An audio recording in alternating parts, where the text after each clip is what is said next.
Бекет ата жер асты мешітіне апаратын автожолдың жөндеу жұмыстары аяқталды.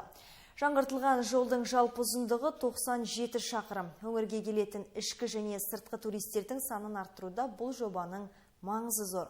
Жалпы биыл Бекет ата Мырзағұлұлының 270 жылдығы атап өтілмек. Сондықтан атаның мешіті мен оған апаратын жолдың құрылысы күн тәртібіндегі мәселенің бірі. Толығырақ келесі бейне көрсетілді.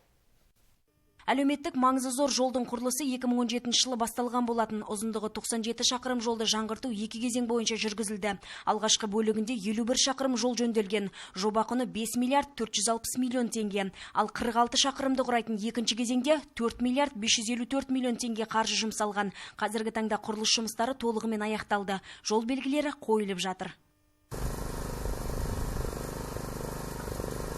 Бекет ата мешітіне су құбыры мен газ желісін жүргізуде кезең-кезеңімен іске асып отыр. Мәселен, қазір мешітке су құбыры тартылған. Бұл мәселені мешіттен 12 шақырым қашықтықтағы жер асты суын тарту арқылы шешкен. Ал газ желісі демеушілердің көмегімен іске аспақ. Өзіміздің әріптестерменен, Өзенмұнайгаз басшылығыменен, елдің ағаларыменен бірге мынау Қарақия әкімі, Жаңаөзен қаласының әкімімен бірлесе отырып, осы жаңағы атаның басында тағы да қандай жұмыстарды ұйымдастырамыз, сол жөнінде ақылдастық.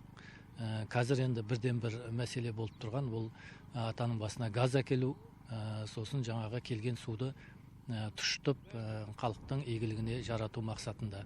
Оны да біз бүгін ақылдастық, тиісті бір демеушілердің көмегіменен бұл жұмыстарды да алда ұйымдастырамыз деп жоспарлап отырмыз.